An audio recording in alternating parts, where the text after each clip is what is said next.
Warning, the following episode contains discussions about violent crimes, disturbing events, and explicit details that may be unsettling for some listeners. Please be advised that this podcast is not suitable for young children, and listener discretion is strongly advised. Hey y'all, welcome back to Southern Shadows, a mother-son true crime podcast. I'm one of your hosts, Janet, aka Mama. And I'm DK. Each week, I'll be sharing true crime stories with my teenage son in hopes of making him more responsible and vigilant. So what are some of the things that you and your friends like to do when you hang out? We like to go sit down and eat sometimes and just talk, or I guess go to the movies, or go to other high school games that's happening around the area. You know, that's just what we do. Have you ever thought about sneaking out? Nah. Okay, good. Because I think we give you a lot of freedom. I don't think we really ever tell you no unless there's like a family, event that you have to attend. So I'm telling you now, don't ever leave this house without letting us know. Okay? All right. The story that I have for you today is about a teenage boy whose sudden disappearance and subsequent death sent shockwaves through rural Louisiana. This is the mysterious case of Quawan Charles.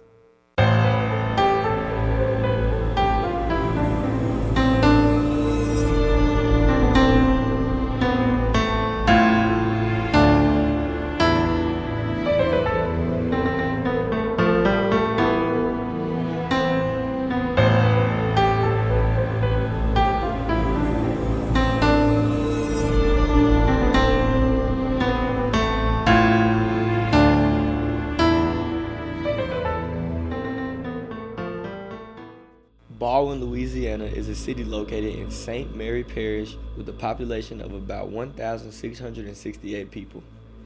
It was named after John Baldwin, an Ohio educator who later founded Baldwin Wallace University. It is about 47 miles from Baton Rouge and 88 miles from New Orleans. For our listeners who aren't familiar, in Louisiana, a parish is kind of like what they call a county in other states. It's a way of organizing local government and services. It's just a word difference, but it's unique to the Louisiana's history and culture because of its French and Spanish influences. Each parish takes care of things like schools, police, and other community services. It's here that on October 30th, 2020, 15-year-old Quawan Charles goes missing. What follows is a string of events and accusations of failure by local law enforcement to act quickly, potentially saving his life. Quawan Bobby Charles was born on January 24, 2005 in Lafayette, Louisiana, to parents Roxanne and Kenneth. He had recently moved from nearby Youngsville, where he lived with his mom, to go and live with his dad in Baldwin. He was described as a quiet boy who mostly kept to himself. He stood only about 5'7" and weighed about 112 pounds. His father recalled that he was recently saving his allowance to get a computer, and he loved spending time with his dog he named My Baby. On October 30th, 2020, Roxanne, Quawan's mother, was trying to reach him because she was supposed to be picking him up for a haircut that day. Despite persistent attempts to get in touch with Quawan, Roxanne's calls went unanswered. Concerned, she called Kenneth, who started to knock on Quawan's bedroom door. It was locked from the inside, but when he finally got it open, he realized that it was empty. Quawan was nowhere to be found, so, fearing the worst, his parents contacted the Baldwin Police Department to report him missing.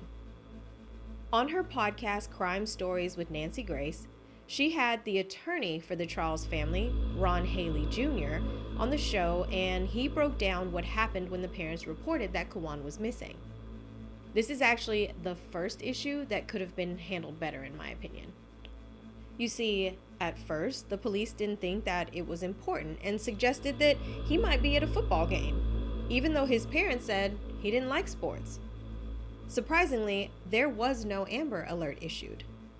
Quawan's name was simply added to a database of missing people, but the police response seemed to be lacking in other ways. You remember what an Amber Alert is, right? Yeah, like when it sends notification to your phone or pops up on the TV about a child that's missing. Yeah, and did you know that it's named after a real child that went missing named Amber Hagerman? No. Well, maybe we'll cover it on another episode, but that broadcast includes specific details about the missing child, like their name, their age, their physical description. You know, it's just a way for the whole community to be on the lookout and hopefully find them more quickly. So why didn't they do it? Well, it's kind of tricky, but the police basically say, and this is a direct quote from the news clip that Nancy Grace played, quote, "There was no evidence of foul play. There were no eyewitnesses on an abduction or even a kidnapping. Since it didn't meet the criteria, we didn't feel that it was a reason to issue an Amber Alert." In that same clip, the officer making that statement even says, "But we did put him in NCIS as a missing/runaway because I was told that he was known to hide from the family every now and again throughout the backyard." To which the family's attorney, Haley, says, "No, that's just an excuse and absolutely ridiculous." From there, Haley talked about how law enforcement in Louisiana can actually send out something called a level 2 alert. Basically, this is to let all the news outlets in the area know that there's something going on, and the news outlets can choose whether they want to report it. For that reason, officials could still tell local news outlets about the missing teen in the area even if they didn't think the situation was quite right for an Amber Alert. In fact, when news teams showed up to cover the memorial that was held on November 5th, they didn't even know that it was for a teen who was missing. So what are they showing up for? From what I gather, this is a very small town and there's not a lot to report on. So when media outlets got word of, some sort of gathering, a memorial service, they showed up just to give it coverage, but they didn't realize that it was specifically for a missing child. The second issue that could have been easily handled was that the police could have pinged his cell phone at the time that he was reported missing. Remember, this is 2020, so the technology does exist to be able to locate anyone through their cell phone, or at least where his last known location was. Yeah. On top of that, you don't need a warrant to ping a cell phone.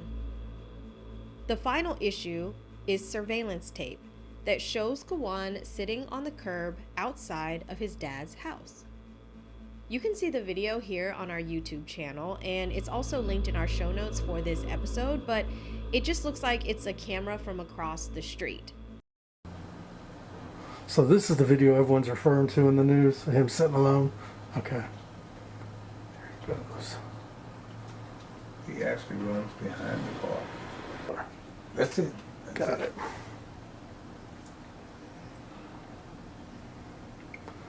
So then there was the female, the son, and then Bobby going in. And Bobby went first, then the female, then the son of the female. It's going to be Bobby first, and then the passenger, then Bobby, back seat. See, he jumps in. Now here comes mom, last. There she goes. And like Houdini, they gone.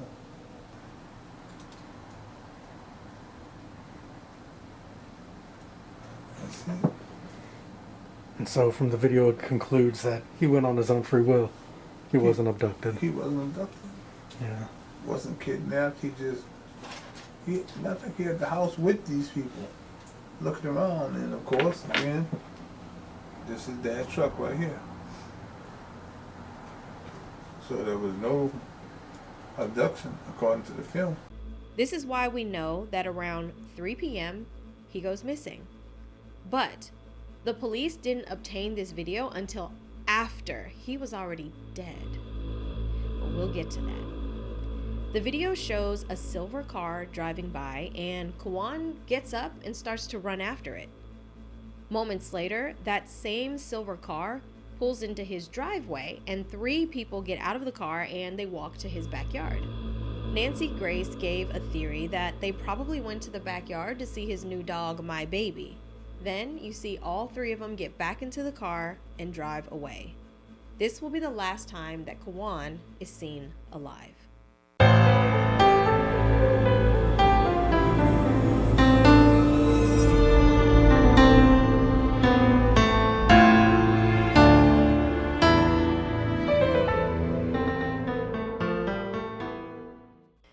Because the family felt as though Baldwin police were not moving with a sense of urgency that they were feeling, they contacted the Iberia Parish Sheriff's Office on November 3rd, who had no idea that there was a missing teen.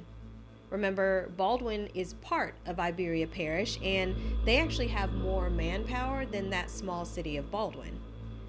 And on November 3rd, 2020, Quawan's body was found in a sugarcane field, about 30 minutes from his home. Do you want to know how they found him? How? They pinged his cell phone. This would lead them to that sugarcane field where he was found lying face down in shallow water. The local news station, ABC7, reported that the coroner claims he died of accidental drowning. The thing is, the water was only about ankle deep, so the family argues that there's no way that he drowned. He was also found naked, and his face had several cuts and was severely disfigured, leading them to believe that there was obviously foul play.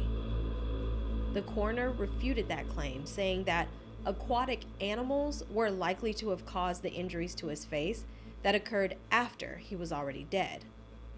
I just want to warn all of our listeners that if you go looking for any of these images, they are really graphic, so please proceed with caution.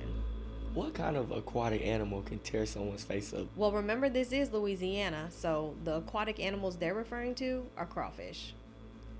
Regardless, it doesn't seem likely that a 15-year-old boy would walk into the middle of a sugarcane field naked and deliberately drown himself in ankle-deep water.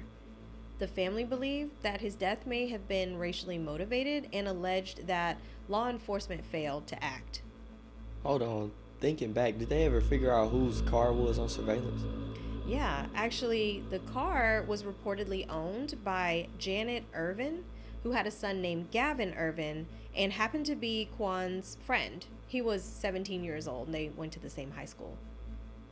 Both Janet and Gavin are white, which is where the allegations of a racially motivated crime are stemming from. Neither Quawan nor Janet let his dad know that he was going to go hang out with Gavin before he left. Since his parents weren't notified, law enforcement had no clue where to even look at the time that he was reported missing. And they didn't even have that surveillance footage at the time it was reported. Remember, they got that after he had already passed. When questioned later, Irvin says that she drove 25 to 30 miles back to her house and let the boys just hang out. The Charles family had to hire a private investigator who recorded Janet saying that while the boys were hanging out at her house, they smoked weed and ate mushrooms. But Charles went home on his own.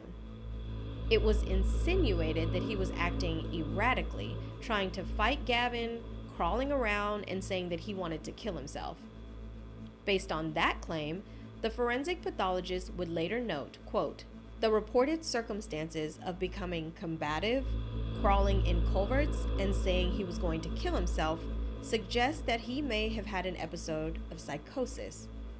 The apparent undressing also suggests irregular, possibly psychotic behavior.